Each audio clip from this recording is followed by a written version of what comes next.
Good day, home seekers! Isa po sa property na ina-offer din today at may available po ng mga units ay ang Navona Court. So this is an upgrade sa townhouse unit ng ating Navona Subdivision. So our property is just located along the highway and it has a wide frontage and of course a wide entrance clearance. So this is also good, of course, to isolate our unit from the noise of the public transportation and public use. Now, our development has its own cistern tank and its own water supply, and of course it has its basic amenities like the parks and playgrounds, the function hall, and the basketball court. Of course, the Navona Court is a different subdivision, so the other phase, the phase 1, has its own exclusive amenity area also. So our unit is still 3 bedrooms pa rin po siya, pero yung upgrade po dito ay yung external access niya and the carport. So yung carport po natin can accommodate long cars like SUVs and pickup trucks. Now, it also have a Lanai and a sliding door that serves as another entrance aside doon sa service area doors. Now, we have two model units here.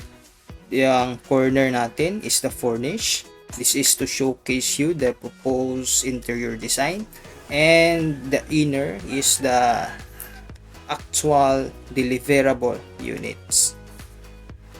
So let's dive into the furnished unit. So let's take a look with the interior design. Now, again, yung unit po natin ay open space pa din po. So as you can see here, we have the living area, and on the other side is the dining area. Now, as you can see, our kitchen here is beside the dining. Well, if you want to have more space in your dining area, the kitchen can be transferred to the service area. Now, as you can see, classic as it is, it has another access door to the service area which is connected from the Lanai, and we also have a common toilet and bath on the first floor. So this is basically our first floor.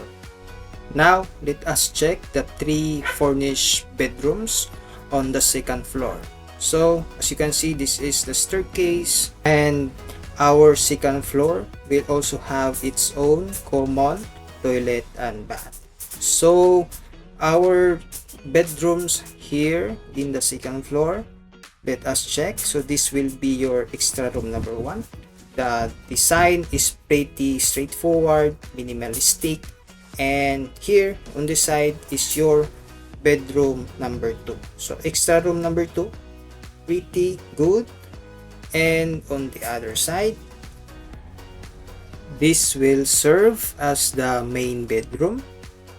Has a bigger space compared to the 2 extra room, and of course the second floor again will have a partition 3 bedrooms. So the extra room are pretty good, well designed, and all of the units will have an aluminum frame windows, and the floor will be a vinyl tile.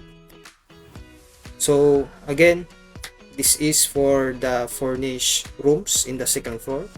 So let's get back to the first floor to take a look more deeper on the living area, the dining, and the kitchen. So yes, again, an open space concept. So our living, our dining with a sliding door, which also help promotes natural lighting and natural ventilation just in case the AC won't work. Now, as aesthetic and classic as it is, it also very functional. For example, because it is connected to the Lanai and Carport, if you have some groceries, you don't have to pass to the living area, so you can just enter to the sliding door, or on the other side we have here the servers area access door. So again, our first floor will have a common toilet and bath. So that's it for the furnished unit. So much more for the furnished unit. Let's take a look with the actual deliverable unit. So as you can see, this is the actual deliverable unit. So this is an inner. So we have here a carport, which is an upgrade because it can already fit an SUV and other long cars. So we have here a lanai, and we have here a sliding door, which is an access to your dining and kitchen area. And on the other side is the service area, which also have its own service access door.